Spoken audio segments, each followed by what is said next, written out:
sehari-harinya antar tikus bisa ada perkelahian, antar tikus juga bisa ada gesekan tempat luka trauma. Itu tentunya bisa menyebabkan gangguan terkait stres terhadap respon imun pada sitokin yang saya teliti. Dan juga dengan stres sendiri, cortisol release itu juga terkait dengan hubungannya seperti ke respon imun. Demikian Dr. Linda, terima kasih. Ya. Baik, saya puas dengan jawabannya. Matur nuwun, Prof. Baik, Dr. Linda. Selanjutnya, untuk kecantikan bisa. Jinten hitam. Perlu diteliti sebetulnya, Prof. Baik, silakan. Selanjutnya Profesor Dr. I. Ketut Sudiana, Dr. Andes Master of Science. Saya persilakan, Prof. Ketut. Terima kasih pimpinan sidang. Selamat ya, Dr. Valen. Ya. Ini saya akan memberikan 2 pertanyaan ya dari disertasi saudara ya. Kalau kita perhatikan di dalam crash injury ini, tentu ada peningkatan proinflamasi ya, dan autoantibody yang dapat mempengaruhi degenerasi Wallerian ini ya. Nah, kemudian secara fisiologis, walaupun diinduksi IL-10, secara fisiologis juga ada proses terjadi polarisasi dari M1 M2. Nah, pertanyaannya, bagaimana proses terjadinya polarisasi M1 ke M2? Ya. Nomor 2, pertanyaan, bagaimana juga terjadi proses pembentukan autoantibody pada crash injury? Terima kasih. Terima kasih Profesor Dr. I. Ketut Sudiana, Dr. Andes Master of Science. Untuk pertanyaan Prof, saya coba jawab. Polarisasi M1 dan M2 memang tidak saya teliti, tapi polarisasi M1 dan M2 melibatkan ada beberapa peristiwa. Yang pertama, ada gangguan endotel pada crash injury, sehingga menyebabkan endotel tidak mampu menghasilkan endotel nitrate oxide sintase dari F-arginin. Dan juga terjadi hipoksia, sehingga terbentuk protein agar sel survive, namanya hipoksia induced factor 1 alpha. Hipoksia induced factor 1 alpha juga berperan menginduksi aktivitas enzim arginin, yang mengubah arginin menjadi ornitin dan urea. Ornitin adalah salah satunya yang menyebabkan polarisasi monosit menjadi makrofag M2. Di samping itu juga ada keberadaan microenvironment yang mendukung perubahan dari M1 menjadi M2. Sitokin-sitokinnya antara lain interleukin 10, interleukin 4, dan interleukin 13 yang dihasilkan oleh makrofag residen yang ada di jaringan bahkan sebelum makrofag dari darah masuk. Dan juga ada faktor juga apolipoprotein E yang diproduksi oleh fibroblast dan makrofag, dan galaktin 3 MAC2 yang diproduksi oleh sel Schwann dan makrofag, itu juga mempengaruhi polarisasi makrofag, Prof. Kemudian untuk autoantibody pada crash injury, memang antibody diperlukan untuk status imunitas dan juga untuk pembersihan lingkungan crash injury dari debris maupun sel-sel yang mati. Tapi pada individu tertentu ada perubahan sifat, di mana resiko autoimun juga ada pada cedera saraf tepi ketika ada perubahan perilaku dari sel dendritik atau makrofag. Nah, makrofag ini salah satunya makrofag M1 menghasilkan interleukin 23, kemudian yang menginduksi T helper menjadi T helper 17. Dan berujung pada induksi sel plasma dan menghasilkan antibodi sebagai produknya. Dan antibodi ini tentunya memerlukan penelitian lebih lanjut tadi, seperti penelitian saya, untuk diteliti apa memang bersifat autoimun atau tidak. Demikian Prof. Ketut, terima kasih. Terima kasih, saya puas dengan jawaban saudara. Saya kembalikan waktu pada pimpinan sidang. Ini waktunya saya, banyak yang sudah ditanyakan karena saya sebenarnya kepingin bertanya tentang kemanfaatan timokuinon ini karena banyak yang memakai sebagai habit ya, sebagai konsumsi harian karena merek atau yang lebih dikenal di masyarakat itu dengan habatus soidah ya, habatus soidah. Dan dari beberapa referensi itu Bapak kedokteran zaman dulu, yaitu Ibnu Sina itu pernah menggunakan jinten hitam ini untuk terapi asma. Dan istri saya itu asma ya, tapi alhamdulillah ini sudah beberapa tahun gak pernah kambuh, tapi memang mengkonsumsi ubiquinone. Dan tadi ada yang bertanya, Prof. Yusak, mungkin Dr. Nyilo juga bertanya, Pak Itisom juga bertanya, Dan tadi juga ada yang menyatakan tentang long term effect ya, efek jangka panjang. Walaupun belum diteliti, kira-kira efek jangka panjangnya apa, Dr. Valentinus? Karena Dr. Valentinus sudah banyak membaca yang terkait dengan jintem hitam ini kalau ubiquinon ini dikonsumsi sehari-hari dalam jangka waktu yang lama. Yang kedua, saya kalau bicara tentang timokuinon ini, non-nonnya itu teringat dengan ubiquinon. Apakah yang sering kita gunakan untuk kasus-kasus kualitas spermatozoon yang kurang bagus, diberi antioksidan, dan salah satu penggunaan ubiquinon ini sebagai antioksidan juga pada kasus-kasus kardiologi, tetapi dengan dosis yang lebih tinggi ubiquinon ini digunakan untuk pengobatan. Nah, kira-kira saya sekedar iseng aja, apakah ada hubungannya antara ubiquinon dengan timokuinon? Terima kasih. Terima kasih Profesor Dr. Budi Santoso, dokter spesialis obstetri dan ginekologi konsultan. Untuk penggunaan timokuinon jangka panjang, tentunya ada beberapa efek samping yang harus diwaspadai. Itu pun jika terjadi pada dosis yang berlebihan, Prof. Seperti contohnya, jika dosis yang berlebihan, maka akan menyebabkan peritonitis generalisata. Kenapa? Karena ada peningkatan permeabilitas vaskular dan mukosa, serta perekrutan dan aktivasi neutrofil, membuat ileus, itu pada dosis toksik dan dosis berlebihan dalam jangka panjang.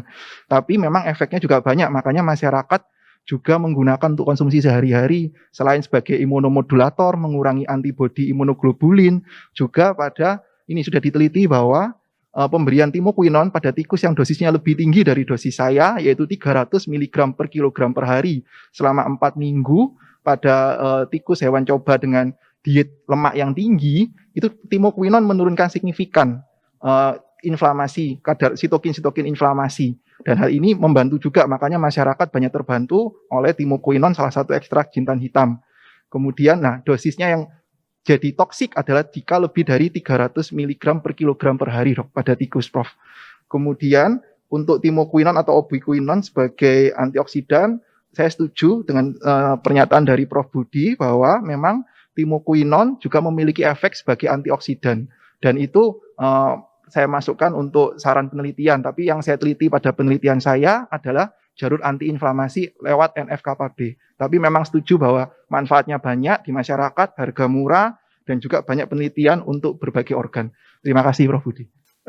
Selanjutnya, waktu untuk para penyangga sudah dimanfaatkan dengan cukup cepat sehingga masih ada waktu untuk kita lanjutkan dan kita tawarkan kepada para undangan akademik. Yang pertama kita berikan kesempatan kepada Dr. William Sayugo, Dr. Master Imunologi. Saya persilakan. Terima kasih kepada pimpinan sidang, Prof. Budi. Saya satu angkatan dengan Dr. Valen. Dan saya bangga karena teman saya akhirnya telah melewati segala rintangan sampai saat ini bisa maju dalam ujian terbuka.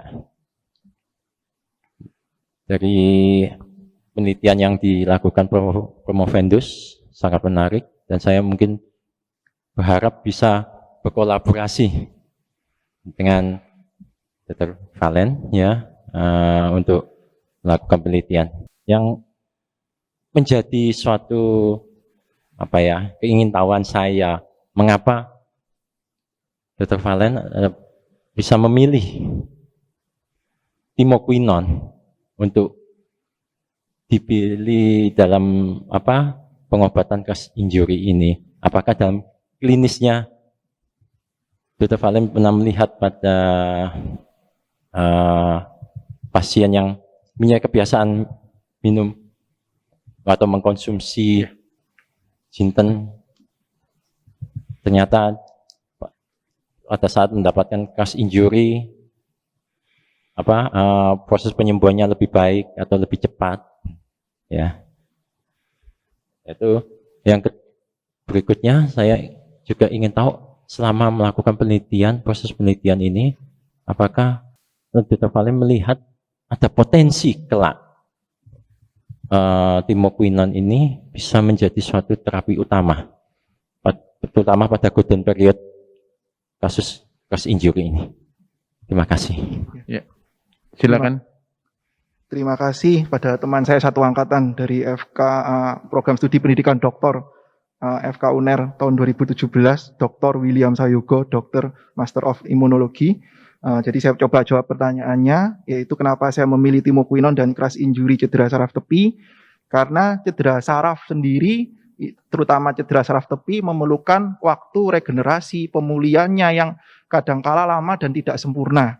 Di samping itu juga banyak kasusnya, jadi masih walaupun mungkin motoriknya membaik, tapi masih nyeri, masih seperti kesemutan, itu yang membuka pemikiran saya. Kemudian dan kenapa kok timokuinon? Saya cari-cari literatur dan memang seperti disampaikan oleh Dewan Penyangga bahwa timokuinon salah satunya dengan masyarakat mengenal dengan habatus sauda. Habatus sauda sendiri banyak di masyarakat dan banyak dikonsumsi. Dan hal itu saya baca lagi literaturnya, ternyata timokuinon mempunyai banyak kemampuan seperti imunomodulator, kemudian dia juga bisa sebagai imunosupresan, antioksidan, mempengaruhi apoptosis, semuanya kompleks dan lengkap. Tapi saya mengangkat inflamasi karena di bidang saya, di bidang saraf, degenerasi Wallerian menjadi kunci utama pembersihan debris-debris atau sisa-sisa debu dan kerusakan sel saraf pada yang cedera tadi. Dan saya melihat dengan perbedaan sitokin dan faktor transkripsi serta IgG sebagai antibodinya. Dan hal ini juga sekaligus menjawab pertanyaan yang kedua bahwa potensi kelak yang saya lihat adalah terutama IgG di distalesi. Mungkin banyak pihak menanyakan IgG kan biasanya meningkat pada hari ke-14 sampai 21 dan kenapa saya mengamati pada hari-hari awal. IgG yang hari ke-14 dan 21 itu adalah IgG di darah. Sedangkan IgG yang jarang dibahas tapi sudah ada di jaringan distalesi adalah IgG lokal.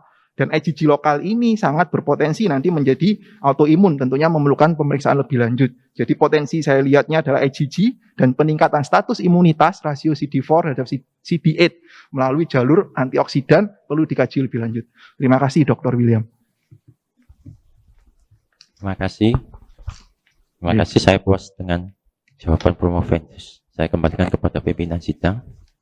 Baik, terima kasih Dr. William Sayogo. Tadi manggil Dr. Valentinus Valen. Saya teringat penyanyi namanya Via Valen. Masih saudara ya? Iya. Siap. Baik, kita berikan kesempatan berikutnya yang online. Senior saya, guru saya, Dr. Kusnan Effendi. Kami persilakan Dr. Kusnan Effendi. Terima kasih Mas Nurul. Assalamualaikum, selamat pagi sampai siang ya. Pertama saya ucapkan selamat promovendus Dr. Valen. Saya kenal Dr. Valen ini sejak SD dan selalu nomor 1 di sekolahnya. SD, SMP, SMA sampai lulus fakultas. Saya ditunjuk untuk menanyakan, padahal saya ini prakteknya dokter umum. Jadi pertanyaan yang pertama, dokter umum itu seperti saya ini sering ditanya pasien, habatus sauda atau timokuinon merupakan senyawa aktif di habatus sauda atau nigel sativa atau jibentang. Asumsinya, apakah obat habatus sauda itu merupakan obat segala macam penyakit? Itu yang pertanyaan yang sering ditanyakan oleh orang awam. Makanya saya tanyakan kepada promovendus.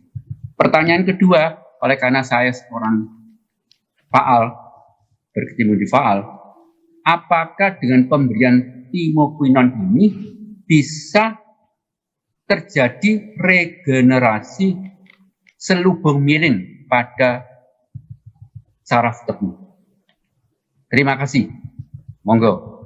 Saya persilakan Dr. Valentinus. Terima kasih Dr. Kusnan Effendi, ahli ilmu faal, ahli ilmu faal olahraga. Dr. Kusnan adalah tempat saya berobat dari waktu saya masih kecil sakit sebagai tetangga, kemudian kenal baik dan merekomkan saya juga. Terima kasih atas bimbingan dan bantuannya Dr. Kusnan. Diberi jinten hitam. Enggak ya? Enggak Prof.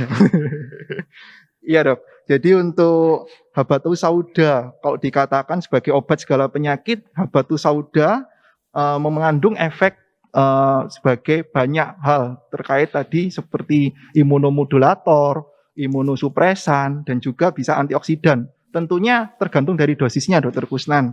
Nah, tapi yang mungkin kami dari kaum medis dan bersama dokter dan juga para kaum medis, tenaga medis lainnya yang harus disampaikan ke masyarakat adalah mengenai asumsi. Kalau satu macam obat dikatakan obat segala penyakit itu tentunya saya tidak setuju.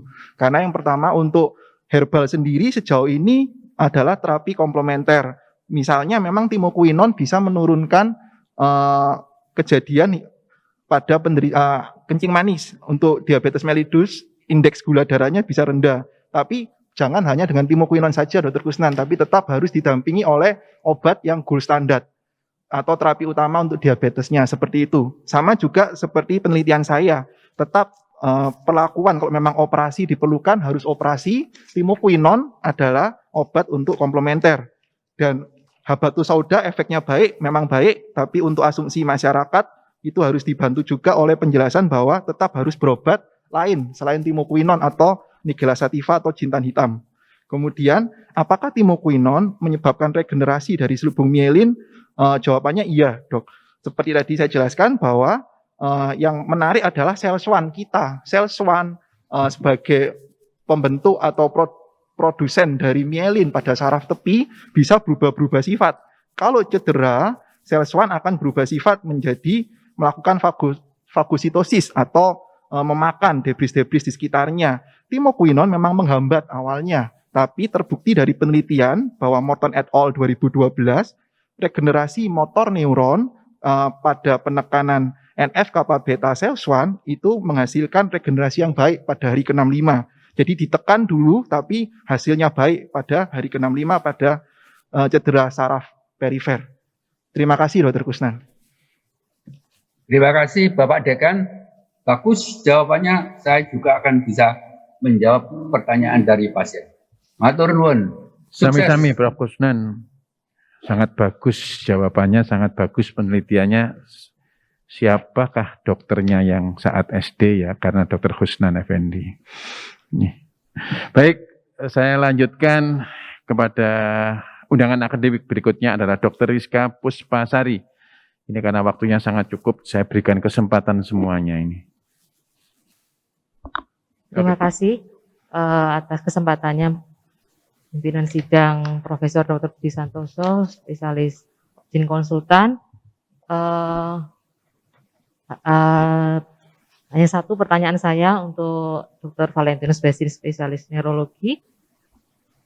Mengapa dalam penelitian ini Dr. Valentinus memilih untuk memeriksa NF-kappa beta sel swan dan mengamati perubahan sitokinnya pada jam ke-12, 18, dan 24 jam setelah cedera saraf? Hanya itu saja. Terima kasih. Baik, kami persilakan.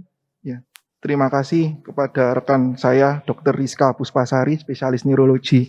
Jadi untuk pertanyaan dari Dr. Rizka, kenapa mengamati NF-kappa beta sel swan dan sitokin dari inflamasi berdasarkan jam-jam yang apalagi di 24 jam pertama saya sangat singkat untuk observasinya, yaitu sangat berdekatan. Jadi saya melihat bahwa sel swan adalah sebagai sel kunci yang utama ketika ada cedera saraf tepi. Ketika cedera saraf tepi, sel swan aktif dulu. Sel swan aktif dulu dan memanggil sel makrofa. Makrofa baru masuk dari hari ketiga. Jadi sel swan memiliki faktor transkripsi NF-kappa beta, kemudian merangsang pembentukan sitokin inflamasi. Sitokin inflamasi tadi tujuannya membersihkan daerah bekas kerusakannya tadi, Dr. Rizka. Dan kemudian kenapa kok saya melihat sitokin inflamasi jaraknya 12, 18, dan 24 jam? Saya ingin melihat apa penelitian saya bisa menggeser puncak dari sitokin proinflamasi seperti TNF-alfa dan interleukin 1 beta yang secara teori puncaknya didapatkan 24 jam setelah cedera. Dan seberapa jauh penurunannya. Jadi makanya saya melihat juga dan ternyata hasilnya adalah baik, di mana NF-kappa beta sel swan pada dosis timokuinon 250 mg per kilogram per hari itu mengalami penurunan pada jam ke-18 setelah cedera. Jadi ada gunanya. Nah, setelah itu saya kendorin lagi atau saya berikan jarak yang lebih cukup lagi, yaitu 5 hari, 6 hari, 7 hari. Kenapa? Karena saya ingin melihat posisi dari IgG distalesi. Jadi yang untuk hari pertama, 24 jam pertama, saya fokus ke sitokin inflamasi, sedangkan hari ke-5, 6, dan 7, saya fokus ke IgG dan rasio CD4 terhadap CD8 darah tepi. Demikian, terima kasih Dr. Rizka. Terima kasih jawabannya Dr. Valentinus Besin. Saya sangat puas dan sekali lagi selamat atas pencapaiannya sejauh ini. Ya.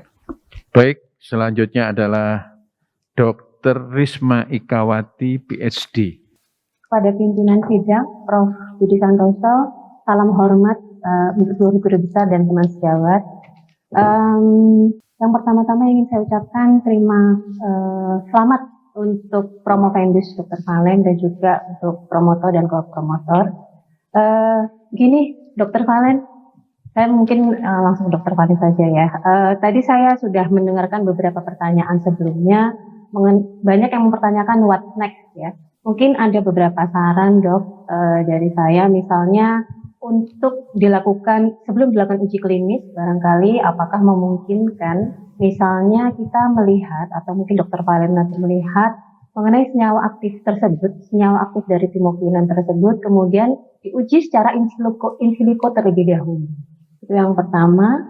Kemudian yang kedua terkait juga dengan pertanyaan Dr. Kusnan tadi, bagaimana dengan regenerasi? Nah, apakah sebetulnya Dr. Valen merencanakan untuk penelitian yang selanjutnya itu tidak dilihat bagaimana sih atau membandingkan daya regenerasi dari jaringan saraf yang mendapatkan timokinon dengan tidak? Mungkin itu yang pertama saran dulu ya Dr. Valen. Tapi kemudian saya akan masuk ke pertanyaan saya sebetulnya. Saya melihat di halaman 6, terutama yang pada kerangka konseptual, di situ sebutkan bahwa sebetulnya timokinon ini menghambat IREK1. Ya. Betul begitu ya Dr. Valen ya, IREK1. Sehingga terjadi penurunan ekspresi NF-κB pada SELS1. Nah, saya tadi membayangkan kalau misalnya ini kita berikan diberikan terapi kepada manusia. Nah, sementara kita tahu sendiri bahwa IREK1 itu kan adalah gen ya, di mana dia juga sebetulnya dari beberapa penelitian sebelumnya itu ada polimorfisme. Nah, kalau misalnya kita sudah berbicara mengenai polimorfisme untuk beberapa gen itu dia akan memberikan fenotipe yang berbeda. Nah, kira-kira apakah sebetulnya kalau misalnya kita memberikan timokinon kepada manusia ini sebetulnya nanti diharapkan efeknya kepada tiap-tiap individu itu akan berbeda pula? Monggo silahkan. Ya, saya persilakan. Ya, terima kasih. Terima kasih pada Dr. Risma Ikawati, PhD. Beliau adalah pimpinan saya di FK Universitas Surabaya. Jadi untuk sarannya, terima kasih dokter, bahwa memang saya akan melakukan uji klinis tahap 1, tapi kalau bisa dengan bahan yang lebih murah dokter. Karena posisinya yang bahan saya lakukan penelitian ini adalah ekstrak asli timokinon dari luar negeri dengan kemurnian lebih dari sama dengan 98%. Jika kerjasama dengan Fakultas Farmasi dan mungkin dari ada yang menyediakan bahan ekstrak dari jintan hitamnya dan harganya lebih murah, mungkin bisa membantu sekali. Kemudian untuk penelitian lebih lanjutnya juga setuju dokter, karena memang bisa tapi harus masuk ke tahap 1 dulu, terutama terkait dengan tahap 1 fase klinis, efikasi atau efek dan safety, keamanan terkait itu. Kemudian juga untuk timokinon menghambat IREK1 sehingga menurunkan aktivitas dari NF-κB dari SELS1, dari gen ke manusia dan polimorfisme. Memang penelitian pada tikus ada beberapa batasan. Keterbatasannya antara lain tikus memang sudah ada model cedera crash injury saraf isiadikus pada tikus dan saya melakukan seperti yang telah diteliti agar jadi tetap standarnya sama. Tapi keterbatasan yang lain adalah polimorfisme gen, kemudian regenerasi saraf pada tikus dan manusia kecepatannya berbeda. Dan juga penelitian saya ini sebagai landasan saja, landasan utama terkait dengan perubahan biomolekuler sitokin inflamasi, antibodi, enzim metaloprotease MMP9. Kalau untuk penelitian biomolekuler, tikus bisa digunakan dokter. Jadi perlu sebelum dicoba ke manusia perlu untuk penelitian lebih lanjut, dan pada manusia pun tidak langsung dicoba pada pasien yang sakit, tapi safety-nya dulu dan dosisnya dulu. Demikian jawaban saya, Dr. Risma Eka. Terima kasih. Kita lanjutkan ke undangan akademik yang kelima. Ini harus hati-hati nih saya. Dr. Andes Adi Pramana, SPD, Sarjana Pendidikan. Mirip-mirip dengan spesialis penyakit dalam, SPPD. Saya persilakan Dr. Andes Adi Pramana. Terima kasih yang terhormat pimpinan sidang, juga Dewan Sidang yang saya hormati. Mulai pagi ini saya mengikuti persidangan ini, semua pertanyaan pasti berkaitan dengan keilmuan kedokteran. Dan dalam penelitian ini sebelumnya saya sampaikan selamat dulu untuk Dr. Valen atas sampainya disertasi. Dr. Valen, semua pertanyaannya berkaitan dengan ilmu kedokteran, dan dalam disertasi penelitian apapun tidak lepas dari pengukuran, Dr. Valen. Saya membaca disertasi ringkas dari Dr. Valen ini. Kalau saya baca dari halaman 29 sampai 35, saya hanya akan menanyakan yang berkaitan dengan pengukurannya, yaitu tentang statistiknya. Karena sehebat apapun dalam penelitian pasti kita menggunakan pengukuran. Mengapa di sini menyebutkan nilai min-nya, nilai min itu rata-ratanya itu hanya pada kadar interleukin untuk 1 beta. Sedangkan kalau saya baca ini untuk interleukin 10, interleukin MMP9 dan kadar-kadar yang lain yang jelas itu menggunakan nilai median. Itu pertanyaan yang pertama. Kemudian di mulai halaman 36, ini saya juga mengamati uji parametriknya. Uji parametriknya, mengapa ini uji beda parametriknya untuk interleukin 1 beta, ini menggunakan Innova, kok masih dilanjutkan dengan menggunakan uji, apa itu namanya, Tamhane. Mohon penjelasannya, Dr. Valen. Terima kasih. Silakan. Terima kasih pada Dr. Andes Adi Pramana, Sarjana Pendidikan, Master of Science. Beliau adalah guru saya yang memotivasi saya masuk dari lulus SMA hingga saya lanjut kuliah di Fakultas Kedokteran Universitas Airlangga. Terima kasih Pak Adi atas bimbingannya selama ini, dan memang beliau guru matematika, jadi saya juga mendapat pertanyaan lagi matematika dari beliau. Jadi untuk interleukin 1 beta, kenapa saya periksanya dan saya bahasnya kadar rata-rata atau nilai min, karena posisinya dari normalitas data yang normal hanya pada data interleukin 1 beta. Sedangkan parameter yang lain normalitas datanya tidak normal. Jadi interleukin 1 beta pengukurannya menggunakan uji parametrik dan tentunya melihat nilai min. Sedangkan untuk parameter lain yang tidak memenuhi, datanya tidak normal dan distribusinya tidak homogen, menggunakan pengukuran uji non parametrik Pak Adi. Dan untuk uji parametriknya, kenapa kok uji bedanya ANOVA lanjutkan dengan Tamhan? Karena tadi pada datanya untuk data yang normal, distribusi data normal tapi tidak homogen adalah ANOVA dengan uji tambahan, uji Tamhan. Dan ini sifatnya membedakan antara nilai variabel pada satu kelompok. Jadi bukan pada satu waktu tapi pada kelompok tertentu seperti interleukin 1 beta pada kelompok timokuinon 100, pada kelompok timokuinon 250, pada kelompok placebo, dan pada kelompok kontrol. Demikian jawaban saya. Terima kasih Pak Adi. Terima kasih, jawabannya cukup bagus. Sidang ujian akhir terbuka yang saya hormati, waktu ujian sudah berakhir. Permintaan maaf kepada undangan akademik, mohon maaf semuanya sudah mendapatkan. Selanjutnya pimpinan sidang akan mengadakan rapat yudisium tidak lebih dari 7-10 menit. Promovendus dan para undangan akademik dimohon meninggalkan ruangan sidang ujian dokter terbuka dan dipersilakan kembali pada saat pengumuman hasil yudisium.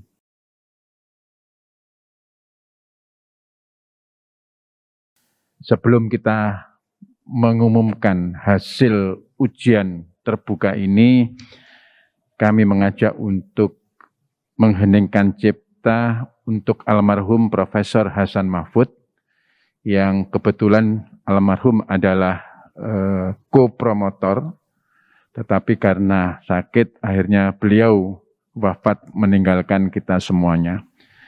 Dan akhirnya almarhum Profesor Hasan Mahfud dilanjutkan oleh Prof.